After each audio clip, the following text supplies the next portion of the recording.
session is that I feel very passionate about the fact that we don't prepare our graduate students to be professionals in terms of this research business, right? So I've come to that perspective because I came back to graduate school after my undergraduate training as well as in magazine journalism, and I worked for 3 years in proposal development for a civil engineering firm after undergrad. And then I came back to graduate school and realized, hey, all this stuff I've been doing to write these proposals for professional services contracts to federal, state, and local governments, it's the exact same process that we do for research funding, right? So I had this strange, I started with the wrong thing, right? I started with this administrative and research experience and came into graduate school, and I realized, oh my gosh, this is not a part of our training at all. I happen to have this weird skill set coming into graduate school, but if I hadn't, I would have had no idea about kind of the business of how research works.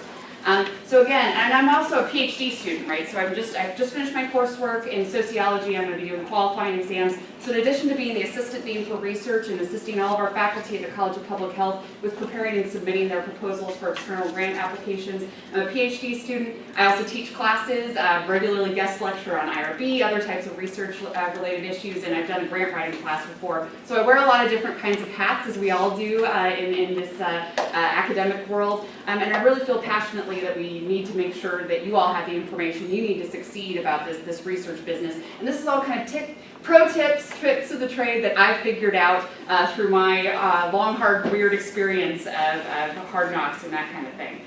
So again, to try to translate my experience from starting with this administration side into some actionable tips for you all that'll be helpful for you if you're considering research.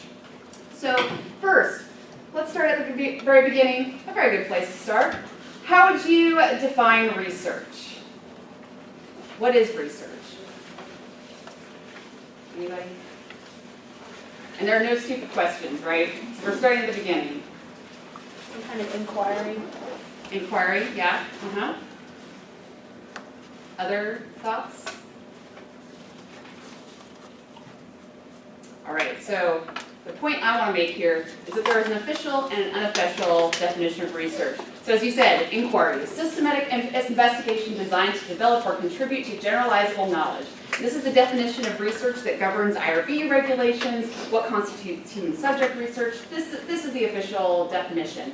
But the unofficial definition, from my perspective, is that it's a profession and a business of producing a knowledge that has the same politics, financial imperatives, and unwritten codes of conduct as any other business. And so I really came to appreciate this not only from starting from this administrative side with my career, but also from the fact that my parents were both music teachers. I didn't know what this research business was when I got into it. I'm the first person in my family to have pursued non-technical graduate degree, so I didn't understand these expectations. The first time I started working on a research study, coming from a journalism background, I was like, what is this IRB approval? I have to get my protocol approved before I talk to people? I thought you just go interview people, right? So I was very, very naive to a lot of these professionalization standards that have undergirded especially sponsored research in the context of public health. So I'm lucky to have had that experience, but we don't necessarily have that experience, all of us, coming into this business. So again, this idea that research has its own politics, financial imperatives, and unwritten codes of conduct that we aren't necessarily socialized into, especially for first-generation graduate students, right? So there's often a lot of advantages. My husband is also a professor, and we've noticed that a lot of the people who are professors, their parents were also professors, right? There's this kind of institutionalization and socialization of what it is to do graduate school and research. And so part of succeeding is learning some of those unwritten codes of conduct. So I want to get a sense here from you all. Raise your hands if you're a first-year master's student. Lots of first-year, excellent. Second-year master's student, okay? And first-year doctoral student? Okay, a few of those, and later in your doctoral program, some other folks who are later. Great, that gives me a good sense of the distribution. And who wants to stay in academia after you graduate? Right, about half, and then the rest of you are looking at practice kinds of careers? Okay, so why do research now, especially if you're going into a practice kind of situation? So first, you're learning from mentors who have successfully navigated these politics and conventions of research. They become kind of your socializing agents to a certain extent. They're not only mentors in how to do the research, but also how to be a professional in presenting and navigating the system of advancing your credentials as a researcher. And another really important aspect of doing research now while you're in graduate school is that you get to explore your interests. You get to actually try to do these projects and see if you like it before actually committing to some kind of research area. Because the further you get in your career, the more defined you are by what you've done, what you've specialized in. So unless you're very intentional about that, you find yourself just getting drafted into whatever your mentor did. It allows you to have the opportunity to explore whether this is actually right for me in a student type of context before it becomes crystallized and hardened around you as a professional.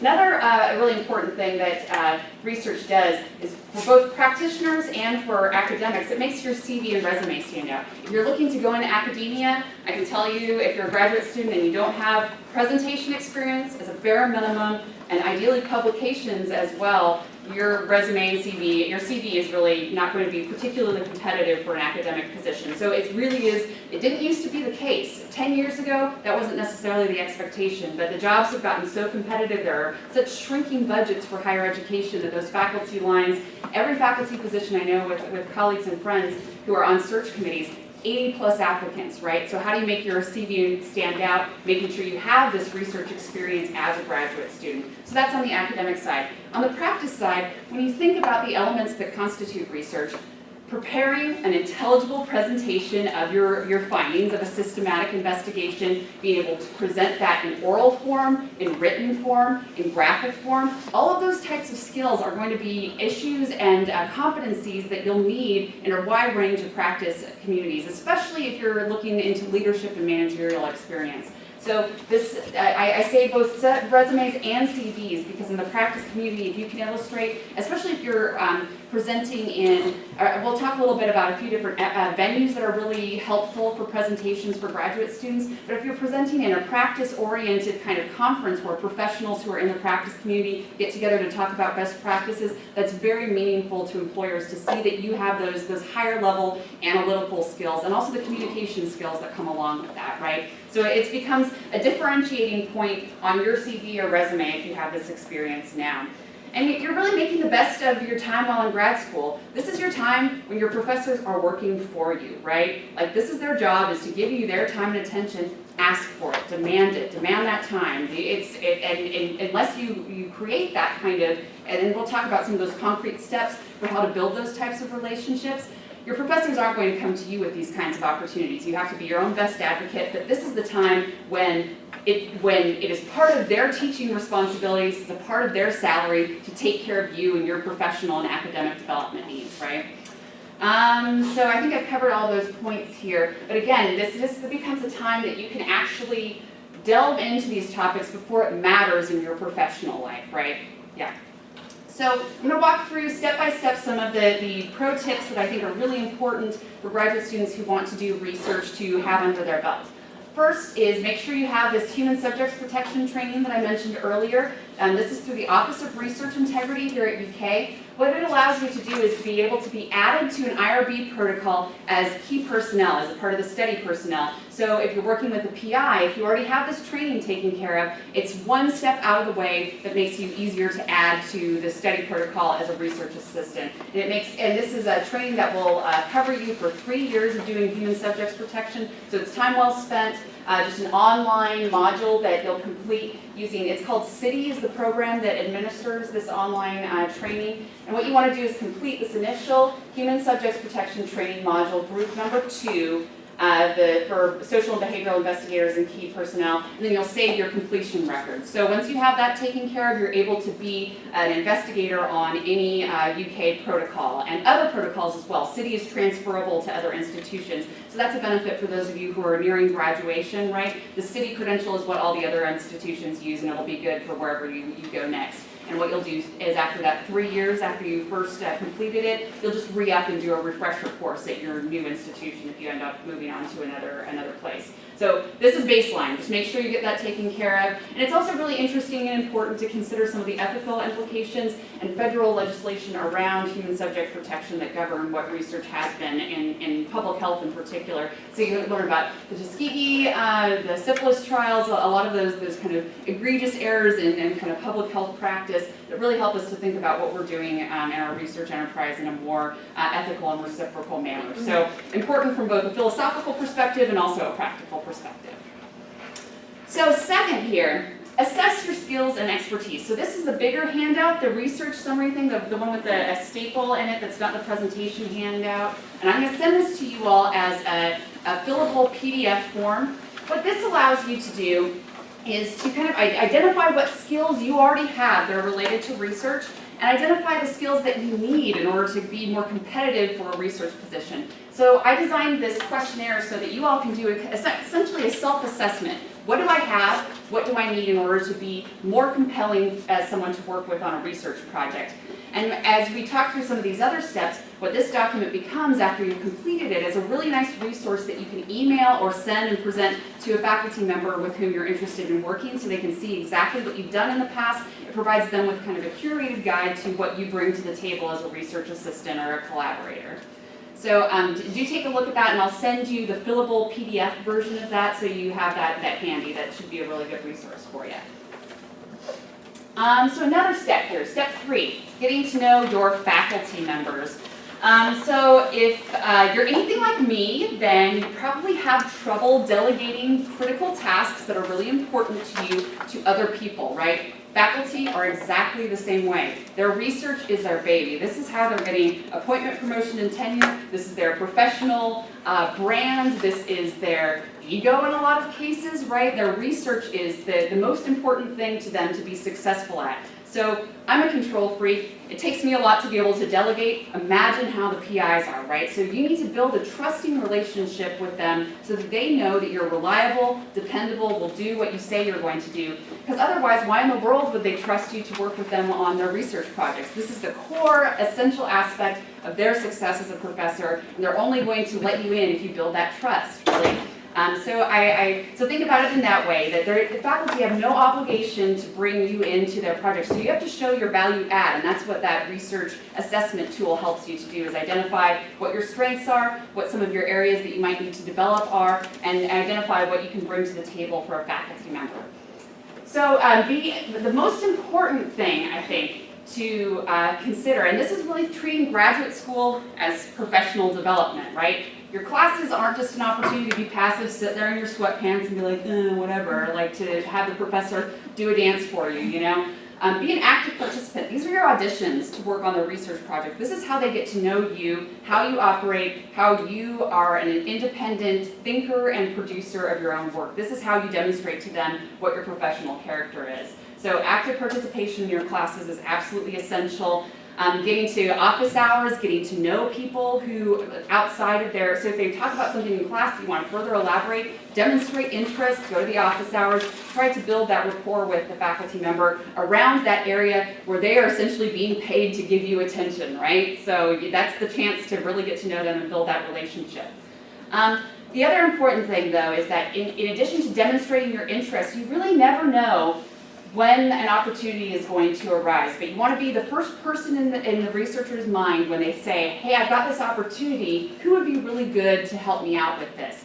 So in building these relationships with faculty in the context of your classes, demonstrating your intelligence, your reliability, your thoroughness, you never know when that's going to materialize into a research project. So it's really important when you're talking with faculty not to necessarily push your agenda too hard, because sometimes they just don't have a project on which they can use you, right? You want to be the first person who comes to their head when something comes up. So timing is really everything. Research projects ebb and flow. For any of you who have been involved with that, you know that that's the case. They have their own life cycles, right, from data collection to data analysis to publication, and there are different points of involvement throughout that process. And faculty often don't have much control over when that starts and when that ends. So you just need to be on front of mind, top of head when those opportunities come along. And again, making sure you do some of your research ahead of time when you do visit faculty members' office hours. So I did this in the context that my husband is at Berkeley this semester as a visiting professor. So I went through and identified all the faculty members at the School of Public Health, School of Social Work, as well as sociology, which is my discipline, people who were in related types of areas. I learned their CVs, figured out some very targeted questions to kind of informationally interview them about how their experiences could help me to understand how to move to the next step in my career. And I tell you what, those faculty members, when I could recite back to them aspects of their CV, they're like, you did your homework, you took this seriously, right? And it converted into different kinds. I got 3 different research project opportunities out of those conversations from just casually getting to know people in their office hours and auditing classes, right? So it's thinking strategically about who these faculty members are and making sure you've done your homework to know what their interests are and where that intersects with where you want to go. Okay, so any questions about this stuff? This is more of the soft skills, kind of politicking, networking kind of stuff. The importance here, I think, is balancing your enthusiasm and interest with patience with the fact that the timing is everything. Like I said, like you want to be on top of head, but you can't necessarily control when they're going to have those types of opportunities. And the other thing that's really important to do when you're starting to build these relationships with faculty members is have a good sense of how you can participate in research. Like, do I need to be paid for this? And if so, how much? How much time do I have to give? Can I afford to volunteer? Can I do this as a practicum? You need to know that ahead of time, and that's in your research assessment as well, so you can think through those kinds of questions, because that'll be their first question when they want to bring you on board. And you need to know whether you can reasonably commit 10 hours, 20 hours, and if so, what kind of compensation you need for that. And that's entirely individual to you. You need to take care of yourself and your resources. So don't overcommit to things. The worst thing to do is to overcommit, say you're going to do things and not being able to deliver. It's better to say no if you're not going to be able to commit the time to it, okay? So again, it's thinking about how many hours per week can I afford to dedicate to research projects and what kind of compensation do I need for that to make it fly. Another pro tip, attend research talks and presentations, as many as you possibly can, so that you can get a good sense of how people effectively and ineffectively present their research and get a sense of how folks frame what constitutes a project. And it's really helpful to do this in a wide range of disciplines, so get to as many as you possibly can. Consider departmental research talks, especially job talks with new candidates for faculty lines, as mandatory attendance. Because your absence is noted, your presence is noted. If you're there and engaged, your faculty members notice that you care.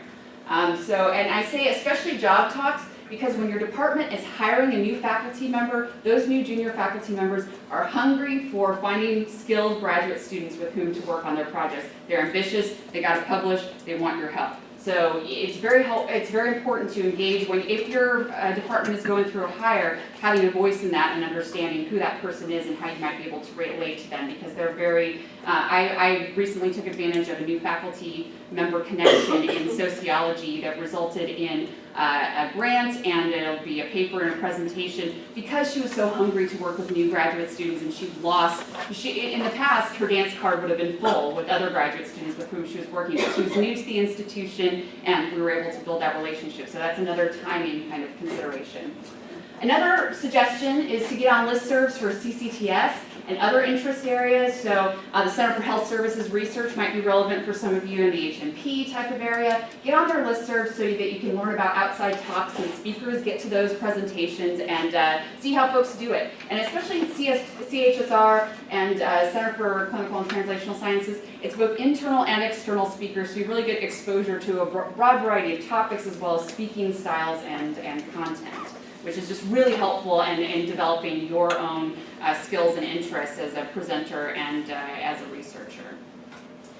So again, pay attention to forthcoming information about CPH research event offerings. We'll have more distinguished lectures in the spring, as well as lunch and learn sessions and research 101s. And I'll just make a brief pause here. I'm going to be sending all these documents to you all electronically afterward, as well as a link to an evaluation survey. And one of those questions is topics for future Research 101 sessions. So think really strategically about that. I'm going to really defer what we do in the spring to what I hear from you guys about what you want, based on what you need and what how this orientation steers you. So please go ahead and fill that out, especially that question, so that we can design Research 101 sessions that are the most relevant to your all's needs.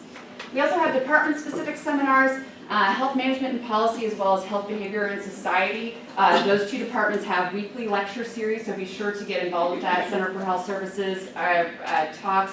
And across campus, the graduate school listserv, if you're not already on that, often will aggregate some of these big talks that are important to go to, UK Now, that kind of thing. Really, it doesn't, even if it's not directly in your area, it's watching people present their work and get a sense of how that looks and how they frame their research topics. So another step that will enrich kind of your research experience is getting to know non-CPH resources, taking elective classes outside of CPH. We have flexible curricula, and so you can supplement and get some more depth in your specialization area by going outside of CPH for coursework. Familiarize yourself with ongoing research projects across campus. If you're doing health services kinds of work, see what Center for Health Services Research is up to. They've got a huge $15 million PCORI grant on improving transitions of care. If you have any interest in that, right, get to know what those folks are doing and get a sense of what the scope of those projects and what you really find yourself gravitating toward, because they're great examples of the kinds of work that gets funded and supported. And then also look at the CCTS training resources, and this link here provides some different kinds of resources that they make available to graduate students.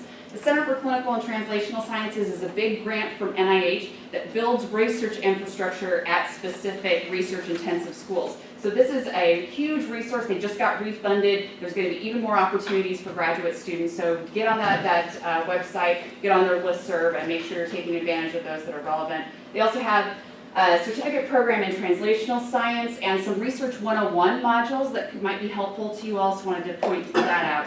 And I'm actually taking a break from participating in the college's strategic planning effort today and yesterday, and something that we recognized about the College of Public Health is that we're this hub, this nexus of interdisciplinary connections and also connections among different kinds of sectors, right? So we regularly partner, our faculty regularly partner with colleagues in arts and sciences, nursing, health scientists, dentistry, College of Medicine, communication, business, Martin School, Markey Cancer Center, Sanders Brown, Center for Drug and Alcohol Research, CCTS, right? So usually through your faculty members, but also working around them, we're an inherently interdisciplinary college, and that really benefits you in terms of your access to different kinds of research opportunities. Because CPH has its own activities that are going on, and we extend out in from these nodes into the network of the rest of campus. So we're really right at the center of that fabric that you can really take advantage of. And the final point that I want to make here is that it's really important to take the opportunity.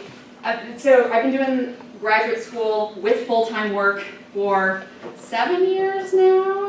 We're going into dissertation stage here. So I do everything as a twofer. If it doesn't count for two things, I'm always very strategic about how I allocate my time. So if you're doing a class paper, design it in such a way that it's not just a class paper for a grade and for an assignment. How can you configure it so that it can be useful for you to build your research project and build your research agenda, even if it's just doing a lit review that helps you to synthesize and systematize a body of evidence that you're going to need later on. And especially thinking about class papers, but capstone and thesis projects as presentation opportunities. You have to do these things anyway, right? So let's take it all the way out from the production, the knowledge production part of the continuum to dissemination. Get some experience with that if you're going to do that work anyway.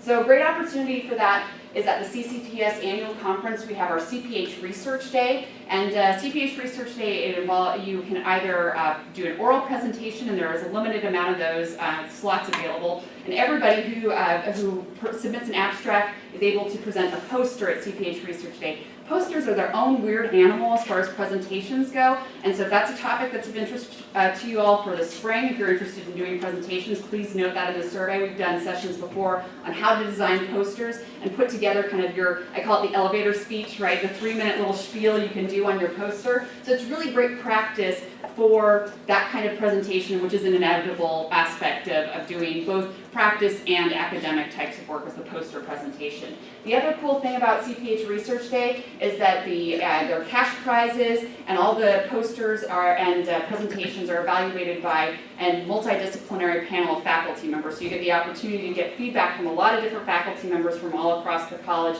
on your work, which is really invaluable if you're going to think about submitting that to a journal or something like that. So really great opportunity, free food, lots of other good presentations, and the opportunity to get that critical feedback and prizes. And if you get those awards, it looks fabulous on the CV, right? So all of those things come together with CPH Research Day. That's going to be on March 30th, 2017. And I would say too, even if you're at first year and you don't necessarily have something that's ready to present at that stage, go to Research Day. Again, it's free food. Come see what your colleagues are doing and get a sense of how you might be able to prepare for that for next year. So it's a really great kind of culminating experience with your capstone and thesis. The other opportunity that I really want to encourage everybody to kind of put on your mental calendars is the Kentucky Public Health Association. This is an ideal venue for both folks who are looking at getting into academic public health as well as local public health practice. Because it's local public health practitioners, directors from across the state coming together to do presentations on best practices, lesson learned. It really becomes kind of a job fair situation, right, to get to know some of the players and folks who are out in the practice world in public health. Last year, the incoming president of APHA was there and gave a talk, and a lot of really valuable sessions on different aspects of public health practice. And that's going to be April 11th through 13th, 2017. Typically at CPH, there's a group of folks who've had posters accepted. We carpool. We try to organize so that it's as cheap as possible for students to participate in Kentucky Public Health Association. So those are definitely things to keep on your radar for the spring. And I wanted to make sure we had plenty of time to answer any kinds of questions that you all have.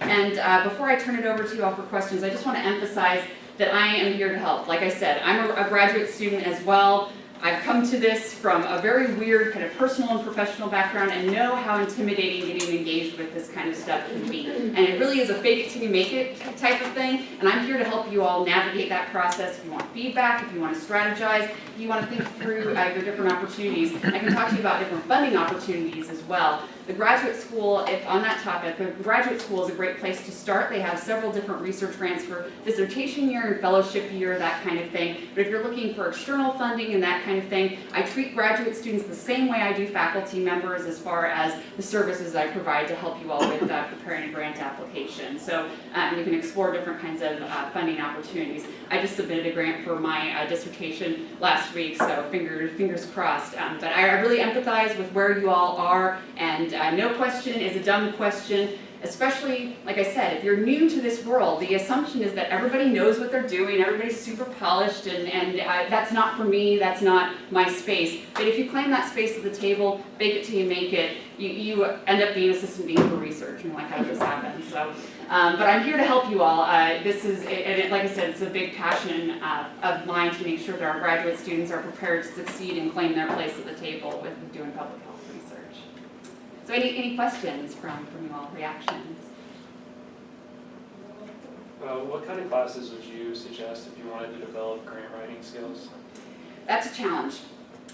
So we don't have a lot of formal grant writing classes. I used to teach a grant writing class, but it became, we didn't have enough folks who were ready for it in terms of their methodological preparation. But what I would encourage you to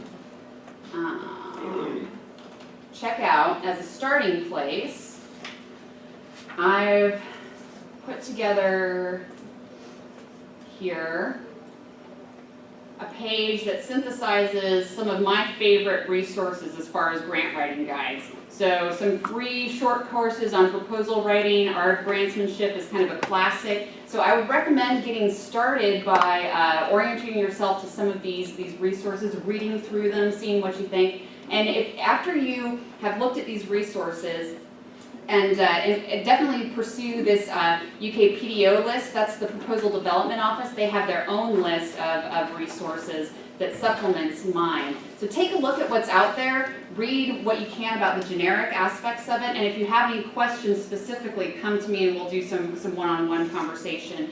I think the key thing with grant writing, as with a lot of aspects of research, is that you learn it by doing, and once you get a certain amount of familiarity with the basics of how grants are structured, a lot of it comes down to how you operationalize the proposal for a specific sponsor. So everybody's like, I'm gonna write a grant. My first question is, write a grant to whom, right? Because the grant you write is entirely dependent on who the sponsor is, what their priorities are, how they're structuring that opportunity. So these resources will give you kind of a general framework for how best practices for approaching grant writing, and then once you have that framework, we can drill down into the specifics of learning by doing with a particular opportunity that you might be interested in pursuing. And I definitely encourage, that goes back to the whole principle of doing research now while you're in graduate school. If you can apply for grants now, especially if you're interested in going into academia, do it, because so many faculty members in our college, dirty little secret, our junior faculty members had not submitted grants before they became faculty. And so here you are, I'm a faculty member, all of a sudden I'm supposed to be generating 35% of my salary coverage from grants, and I've never written one before, right? So even if you don't get funded, you get that experience of having put a grant together, and that's invaluable. And there's some other different resources I'd encourage you to go out to, like I said, this Proposal Development Office website. They have, again, if you're interested in funding opportunities, what you can do is sign up for a funding alert here. You provide your name as well as different keywords and areas that you're interested in. There's even like graduate funding as a checkbox that you can provide. And what you'll get is push alerts of different types of funding opportunities that might be relevant to you. So Proposal Development Office is really great. Another thing that they do for us is if you are interested in pursuing a specific funding opportunity, they can help you to identify funded proposals so you can see essentially an example of what's been funded for a specific mechanism. They did that for me with my fellowship. They were able to find someone who had been funded with the same mechanism 2 years before, and I got to look at her grant, ask her questions, all that kind of thing. So all of that is really invaluable when you're starting to dig into a specific opportunity, and I'll help you navigate all that. They also have some nice workshop handouts here. You log in with your credentials, but they have some different presentations that the Proposal Development Office has done. But I guess all of that is to say, start with the general stuff, see what questions that precipitates, and then come to me and we can kind of navigate specifics related to an opportunity that's interesting to you. Yeah. Yes? Also at the graduate school, they offer a course they call grant management. Yes. So that's preparing future faculty? Yeah, Yes. exactly. GS 640, I guess. Yes. Thank you for mentioning that. So if you're not on the graduate school listserv already, make sure you are, because you'll get notifications of when the Preparing Future Faculty is offering that. They don't offer it every semester, so that's, but keep an eye out for that. Thank you for bringing that up. And there are a couple of different classes, like if you do the certificate in translational science that I mentioned through CCTS, they have a class that really focuses on grant writing for research design. So you're essentially writing it, instead of doing the full actual execution of the research design, you write the grant for it. So there are different ways that you can get involved with practicing that in your, and a lot of cases too, you can talk with your faculty members about whether your proposal for your capstone can be formatted like a grant or something like that. Most of the time, faculty are very flexible with allowing you to use that format because it kills those two birds with one stone. So be thinking creatively about how you can use class assignments to help explore those kinds of grant opportunities. Yeah. And I was going to say one other thing. With health behavior too, with capstones, that's going to be now a grant that you're writing. So that's a great opportunity, right? Yeah. A question, as a part of the graduate students, public health, can we take CTS courses as elective or not? Yes, I think so. Check with your advisor and your DGS to make sure that that's going to work with your course plan. In general, we have a lot of flexibility in those CCTS classes, and depending on your discipline and your program, are often cross-listed or can work to satisfy different kinds of requirements. Yeah. So identify what you might want to do, see where that might fit into the curriculum map, and run it by your DGS, and that should be good to go. Yeah. Other questions? Concerns? Yes. Do you know any place that we can be familiar with the process of going through the IRB, because Yes. it's kind of complicated, the whole process that we go through? Yes, I actually I do a presentation on IRB, so if you all are interested in that, put that in the survey and we'll do that for one of the Research 101s. And I can also send, so another, if you want to look at it now, this page here, this resources page, what I'll do is I'll make sure I send this link to you guys so you have this link directly to the research page. Margaret McGladrey's presentation on IRB issues for graduate students. This kind of walks you through some of these aspects of the different levels of review, so it'll give you an introduction to some of these topics and some key links and that kind of thing. But we can certainly do a Research 101 session on IRB applications, and next semester put that in your evaluation. The other point I want to make about IRB is that we are very lucky at University of Kentucky that we have an Office of Research Integrity with professional staff members who are not the reviewers. They're not the IRB board members. So in general, if you go out to my slide here, I have a list of, you figure out what kind of application you got. We've got a list of all these people are representatives of the Office of Research Integrity whose main job is to coordinate and liaise with the actual IRB. So they will review your protocol ahead of time, answer technical questions, and they also have a very keen sense of what kinds of issues are going to precipitate questions on the part of the IRB members, so they can help you to anticipate, hey, you haven't really addressed this in a way that Dr. Brown is going to want to, right? So they're really great resources, and I think sometimes people feel as though all of ORI and all of the IRB is evaluating and approving and judging. These professional staff members only want to make their lives easier, which is make your protocol go through faster, right? And so they're always happy to, I do research with children, and of course that's sticky, it's a vulnerable population and all that kind of thing. They provide very careful guidance on the kinds of things the kinds of boxes that the IRB members are going to want to tick, and can answer some of those technical questions if you've got projects going in the meantime. So if that seems like a decent plan, go and check out my presentation if you need information now. You can also contact me and we can set up, I often will get together with graduate students. Emily and I just did this a couple of weeks ago, putting together a specific IRB protocol. We can do a one-on-one kind of consultation with that too, and have a session in the spring to address, kind of go through this systematically. But IRB, yeah, it definitely, it's a hurdle, but it can be made easier by approaching it with enough lead time and with enough review by the right people, and those staff members are just invaluable resources for that. And they'll treat you as a graduate student with the same kind of seriousness as a PI, because your protocol is subject to the same kind of scrutiny and legal restrictions and regulations. So they've only been hugely helpful to me, and I deal with both the non-medical and medical IRB. All my PhD stuff goes through non-medical, and the medical stuff all goes through CPH. All sides of the house, everyone I've worked with is nothing but generous with their time, and they're never going to be like, that's a stupid question, or ignore you, or anything like that. Yes? Do you recommend that for a capstone, that if I'm thinking that maybe I have the chance to publish later, Yeah. do you recommend that I do the whole IRB process Yes. earlier? Absolutely.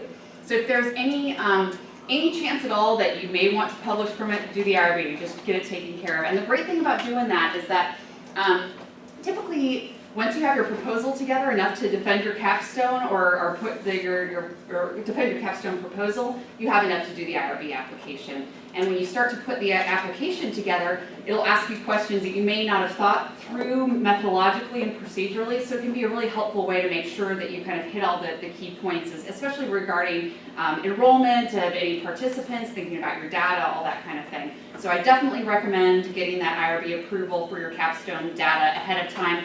You can get retrospective approvals, but it's very difficult. So if you have any inclination at all that you might want to publish, just go ahead and do it. And like I said, if you've got your proposal, we can meet one-on-one and talk through how you'd actually put it together. Yes, ma'am. So I'm in health behavior, so for our capstone, it's a grant. Mm-hmm. And I guess we'll end up working on it for about 1.5 years. Yeah. So I was curious that once you go past like capstone 1.5 year world, how long do people usually spend writing a grant from like start to finish? Good question. And it entirely depends on who your sponsor is and the level of detail.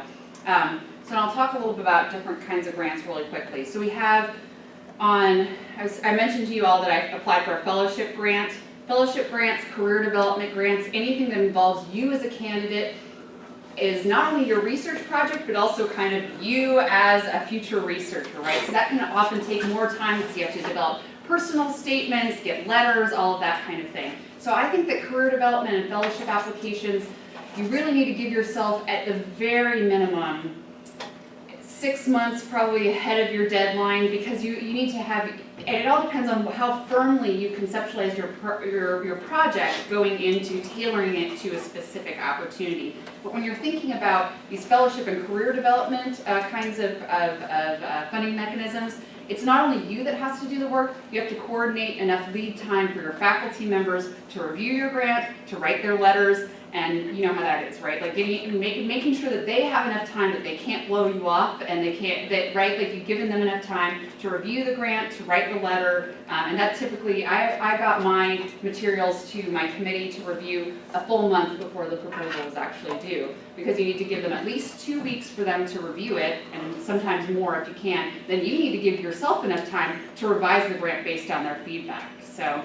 I would say, depending on the mechanism and how well developed the project is, between 3 and 6 months is a bare minimum. But for research grants, and that's the other type of grant, right? So it's not necessarily focused on you as the candidate and the project, it's just the project. And those can take the form of either research grants or programmatic grants. So I do community-based work, so I also write grants just for the program to do its service delivery stuff, right? So that's a different kind of mechanism there. And I would say kind of similar timeline, maybe a little bit less time for a programmatic or research grant if you know what the project is, so more like a 3-month kind of preparation window. But the more time you give yourself, the more opportunities you can give it to other people to review ahead of time, and as many eyeballs as possible, as many different perspectives as possible, because if they read it and catch things, those are things that the reviewers aren't going to review and catch, right? So you can kind of anticipate and correct and address everything that could come up in a review process ahead of time with every set of eyeballs you add to the review group. So I would say that's about right, but more lead time is always better because it gives you those opportunities for additional review. And I describe it to the faculty members this way too. Anything that requires more than just me as the investigator sitting at my computer going typey, requires the letter writers, requires your faculty members. You have to build in, for every additional player you include on your team, a reviewer you include, probably another month or so to make sure you get all those cats herded appropriately. Does that help? Yeah. And I really encourage people too, if you work on a grant with me, what I'll do is put together a checklist for you of all of the different required elements for that grant, and I'll help you build out a timeline from here's the sponsor deadline, let's back it up to the various different deadlines for review, internal paperwork, all that kind of thing. So I really encourage you all to build for yourself your own kind of project management system if you are applying for a grant, backing out from that application date. I did it for myself and it was so hard because I don't know, I'm just used to doing it for other people, right, and thinking about myself and disciplining myself to do all those different steps. But providing those key benchmarks for yourself so that you've given yourself enough lead time is really key, kind of reverse engineering, I guess, your deadline. Any other questions? And the same holds for the expedited review of the IRB too, if that involves a minimal harm or involvement or any intervention? So expedited also, you have to get an expedited exempt or expedited determination. So even if your study is exempt from IRB review, you have to submit the protocol for them to tell you that it's exempt, if that makes sense. Yeah. And it's a little bit more streamlined, but they still are asking you the same kinds of questions. It's an exemption certificate with some additional types of forms. What the different levels of review basically mean is how long the review process is going to take, not how much you have to do as the investigator to put together the proposal. So people often think, oh, my study's exempt, that means I don't have to deal with the IRB. No, you have to apply to be exempt and then you don't have to deal with the IRB, and you still have to do continuation reports. There is one other level of IRB review, and I'll use an example of a project I'm working on with one of the folks I met at Berkeley. We're going to be gathering health behavior theory syllabi from accredited schools of public health across the country and doing a content analysis of them. In that case, it's research, but it's not research with human subjects. So just to cover my bases though, I submitted what's called a not human subject research determination form to the IRB. They reviewed what I was gonna do and said, okay, not our business, this isn't human subject. So that's different than an exempt study. Exempt has there are different categories of engagement with human subjects that require less review. There are 6 different categories. Our work typically falls in numbers 2 and 4, and we'll talk about that more. But so you have the not human subject determination that's possible, but even then you have to get the IRB, or I like to get the IRB to say, yes, we agree with you, this is not human subject research. The exempt that moves a little bit faster in terms of the review process, and there are 6 different categories of exempt research, and then you have expedited and full review with various levels of review required. But we'll go into that for sure if we want to do an IRB session this spring. Any other questions? And the IRB too, and we'll talk about this again in the spring. The IRB is due for, there's a notice of proposed rulemaking that Department of Health and Human Services is probably going to revamp some of its IRB requirements and human subject requirements, but for now, we kind of go with the rules of the road. It's going to get less restrictive and more kind of PI determined in the future, so you don't have to submit everything to the IRB, but for the time being, as long as all of us are in school, we're stuck with the more restrictive regulated stuff, and I'll help you all to navigate that as efficiently as possible. Any other questions, concerns? Well, you've got my contact information, and I hope that this has been helpful for you all in thinking about how to begin research here at CTH. And I'll send you all this information after the fact, and look forward to having sessions in the spring to address some more of your specific